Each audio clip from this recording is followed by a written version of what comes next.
cordial saludo para todos, les saluda Kelly Roxana Sarria, les doy la bienvenida a esta sección, invitado especial de CNC Noticias. Hoy me acompaña como invitada especial Marta Cecilia Bustamante, doctora en Historia y Epistemología de la Física, calarqueña, bienvenida. Muchísimas gracias, es un placer para mí estar aquí con ustedes.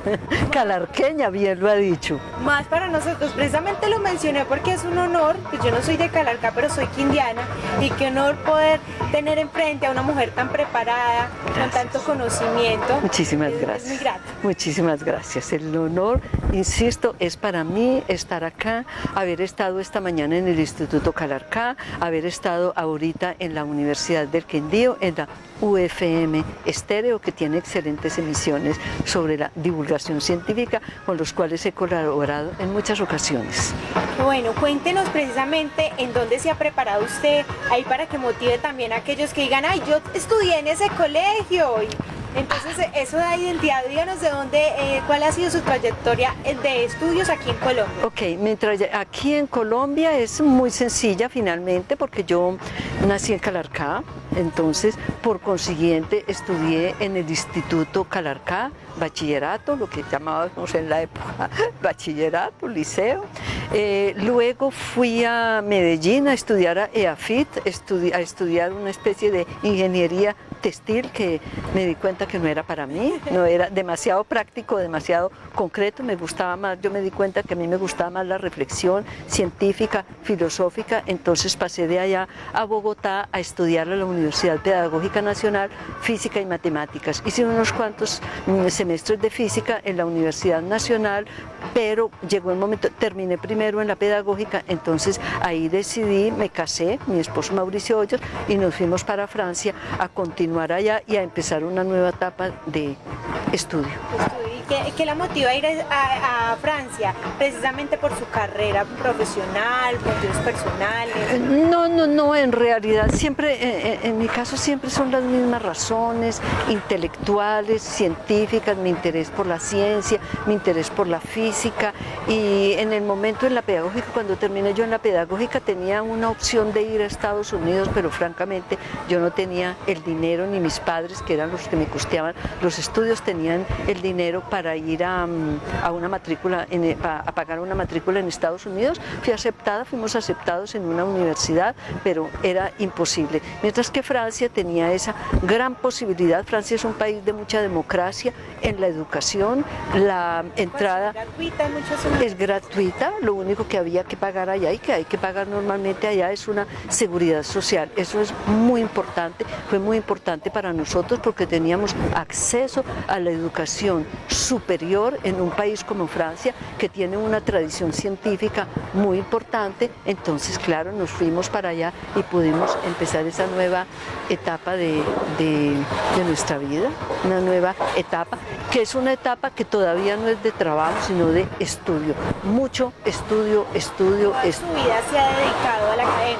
Toda mi vida ha sido dedicado a la academia, prácticamente desde cuando estaba niña. Yo dormía con los libros eran mi almohada. En mi familia se reía, mi papá, que era educador, José J. Bustamante, se reía porque yo dormía con los libros, no sé, un interés natural por los libros. ¿De tu papá? De mi papá, sí, de mi papá por ser educador, exactamente. Mi papá, la imagen que tengo de mi papá es siempre estudiando, leyendo, preparando clases y llevando el mercado a la casa.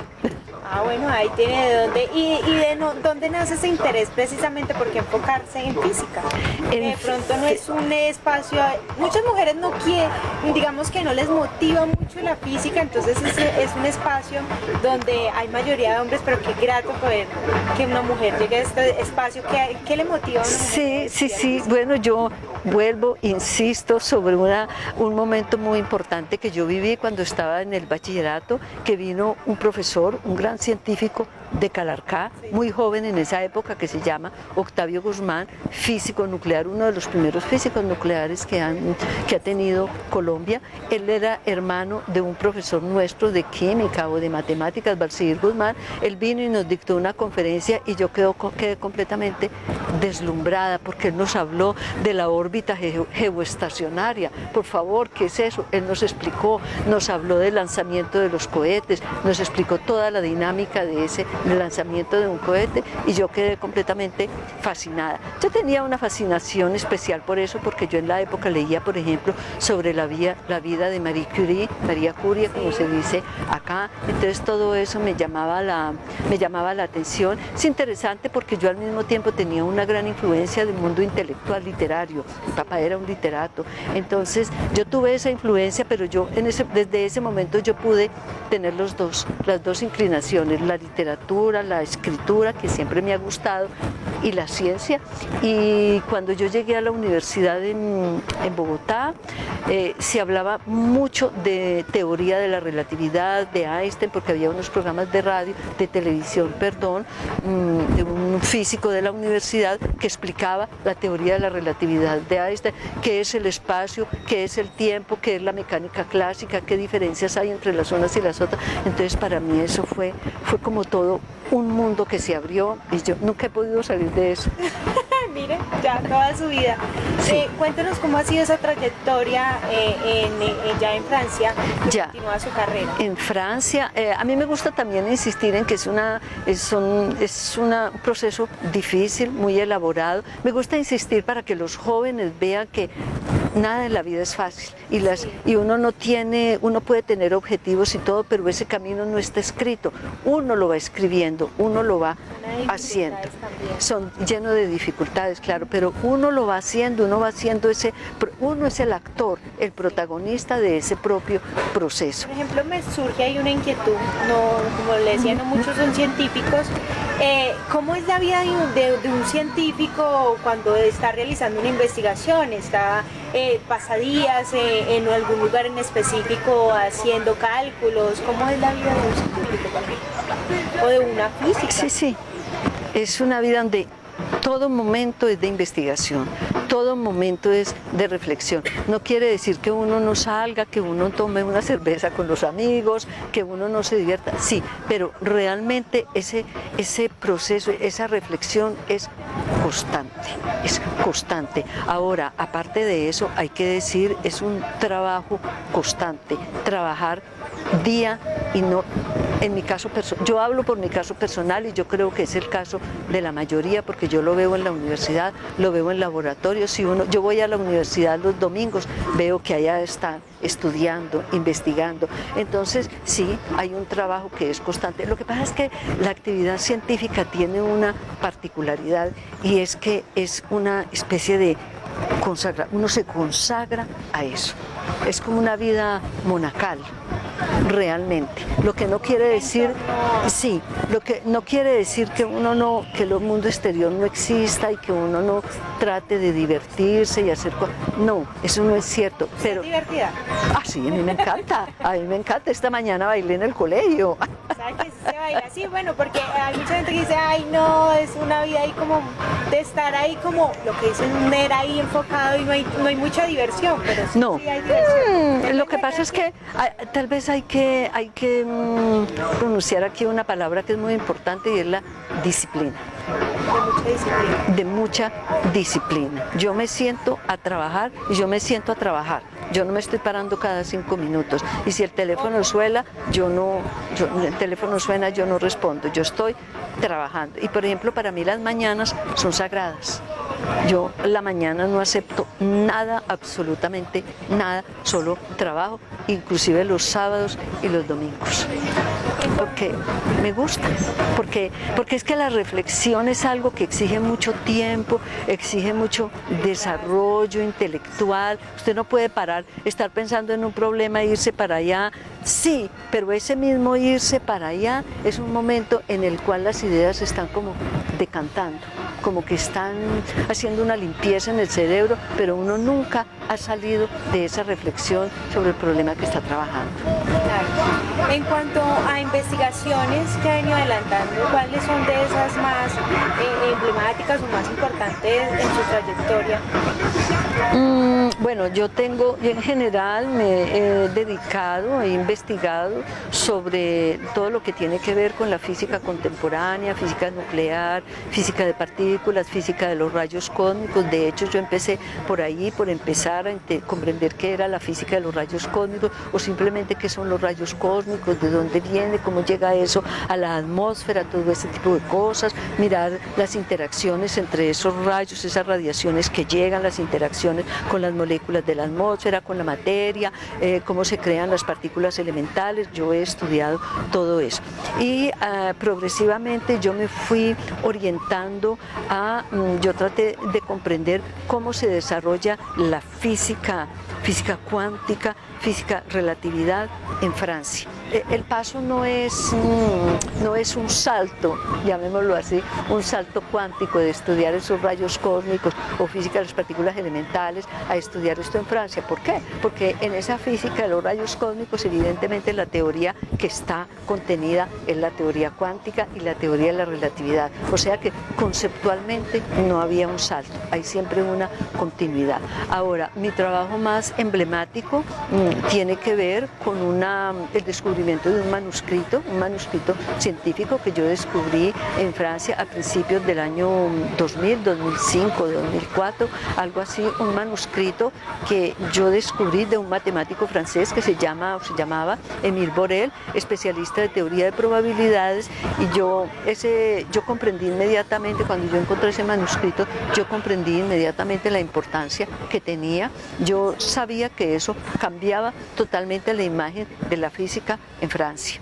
Entonces yo empecé a trabajar sobre eso. El Centro Nacional del Libro me otorgó una beca por ese descubrimiento. Yo seguí trabajando y después de eso, poco a poco, yo ya fui concretizando eso en un libro que fue el que yo publiqué en el 2020, el libro por el cual la Academia de Ciencias me otorgó el premio. En ese libro, es un libro para mí en todo caso muy interesante porque hay una articulación entre ciencia, física, teoría cuántica, sobre todo teoría cuántica, esta que se desarrolla a principios del siglo XX, ¿ok? Y teoría cuántica que yo tengo que articular con el contexto, parámetros que están relacionados con el contexto intelectual de la época, de principios del siglo XX. Entonces yo ahí estoy concernida con actores científicos como Marie Curie, Paul Langevin y otros físicos, Jean Perrin, el que descubre el átomo. Todo eso está articulado. Este libro, entonces yo hago estas articulaciones en ciertos capítulos y luego yo presento el manuscrito, lo analizo matemáticamente, es decir, su contenido matemático, su contenido físico. Eso yo lo hago y yo analizo también el manuscrito como un manuscrito. O sea, yo entro en otra disciplina que se va a encontrar con la física y la historia de la física, que es la genética de los manuscritos científicos. Entonces, todo ese trabajo se ha hecho en esa genética de trabajos de los textos científicos, tiene que ver con la relación de que es escribir a partir de un discurso oral, qué quiere decir, cómo cuando uno escribe o toma notas, transforma los conceptos, por ejemplo, de la física, de la cuántica, que otra persona está explicando. Entonces, todo eso yo lo analizo ahí y fue por ese trabajo en especial, que en medio de todo es una condensación también de todos mis trabajos anteriores sobre ese tipo de física. ¿Cuál es ese impacto que tiene ese manuscrito y todo lo que nos hablas en temas de física, como para palabras más coloquiales y que la gente dimensione un poco el impacto que tiene el poder interpretar estos manuscritos? Bueno, ¿cuál es el impacto de eso? Es un poquito complicado. El caso es que, bueno, primero que todo, históricamente hay una visión nueva que se desarrolla, que que desarrollarse a partir del estudio de ese manuscrito. Visión cambio, hay unas correcciones que hay que hacer sobre el desarrollo de la física en Europa y en Francia en la primera mitad del siglo XX. Ese es un impacto. El otro impacto es que yo, analizando el manuscrito, me di cuenta que estaban haciendo ciertas aplicaciones de una teoría. Por ejemplo, se desarrolló en la época la teoría que se llamaba teoría del movimiento browniano, que fue una teoría que permitió el descubrimiento del átomo. Entonces, lo que yo veo en este manuscrito, hay una utilización de esa teoría del movimiento browniano a otro tipo de fenómenos, como por ejemplo el movimiento de un electrón en un campo electromagnético. Entonces, en este manuscrito se ve un físico que está hablando de aplicar esta teoría al movimiento de un electrón en un campo electromagnético. Eso no se conocía. Entonces, es muy interesante porque eso tiene además desarrollos matemáticos nuevos, como es, por ejemplo, de incluir un parámetro estocástico. Estocástico quiere decir de probabilidades en ese tipo de fenómeno. Eso es muy importante. Otra cosa que es muy importante ahí, que es un impacto ya propiamente científico también, y es ver cómo los físicos franceses, que tienen una larga tradición en matemáticas y en teoría de probabilidades, van a aplicar una teoría que se llama la mecánica estadística, que es aplicar la estadística y las probabilidades al estudio de sistemas mecánicos. Pero no hay necesidad de entrar más en esos detalles. Con eso les digo que hay un impacto científico, un impacto histórico y un impacto intelectual. Muchas gracias, Marta, qué bonito. Uno ve cómo se apasiona hablando de lo que le gusta, del tema. Eso es muy hermoso, ver la pasión por lo que se está haciendo. Tienes de pronto página donde te puedan seguir, lo que haces, tus libros, un poquito, sí, puedan tener información. Sí, claro, pueden mirar Wikipedia. En Wikipedia encuentran. En Wikipedia encuentran, y yo tengo otros libros, ahí todo eso se ve, el trabajo que estoy haciendo actualmente, que es de la relación entre teoría cuántica y teoría de la relatividad, a través de un físico por el cual yo estoy trabajando, que se llama Jacques Solomon. Si miran en internet, todo eso se encuentra ahí, sí, no hay ningún problema. Marta Cecilia, que es de aquí, de Calarcá, de los municipios, de Colombia, o sea, porque eso ya es a nivel nacional, ya que está en Francia, llevando, digamos, la imagen de la mujer colombiana de manera científica y física, contribuyendo. Qué bonito. Muchas gracias por acompañarnos. Muchas gracias a usted, muchas gracias, muy amable por haberme invitado a participar a concederles esta entrevista. Es un placer para mí. Una charla muy amena. Una charla, yo espero que sí. Ese mundo que es científico y físico, que lo ves de una manera así fascinante. Yo estaba acá emocionada porque lo cuentas con una emoción que uno también se alcanza a emocionar. Es que ese es el objetivo, que los jóvenes se motiven, que sientan que hay todo un mundo que hay que descubrir y que no hay que tenerle miedo a ese mundo. Es un mundo difícil, eso es cierto. En la realidad, cuando uno se enfrenta a la realidad, hay muchos obstáculos que sobrepasar, pero de todas formas es un mundo que es realmente muy interesante, muy apasionante, porque el cerebro está trabajando constantemente. Que también emociona, por eso le preguntaba yo que si era un poco divertida, porque a veces las pequeñas generaciones que vienen, a veces vienen como que la matemática es difícil, la física es difícil, entonces o es aburrido y no, cuando usted le apasiona un tema, no es aburrido. No es aburrido cuando empieza a reflexionar qué es el tiempo, qué es la distancia, el tiempo lo que marca un reloj, o qué es la distancia, es lo que mide uno entre dos objetos, se necesita una regla. Cuando uno empieza a reflexionar todo eso, se vuelve muy emocionante. Lo ve en este mundo ya físico y lo que más hacemos en nuestra vida cotidiana, ya comienza a relacionar. Claro. Bueno, y a ver un poco más allá todo de lo que ve la gente normalmente. Naturalmente. Es que bonito. Bueno, muchas gracias, Marta. No, con mucho gusto. Gracias a todos ustedes quienes nos acompañan. Nos vemos en una próxima en CNC Noticias.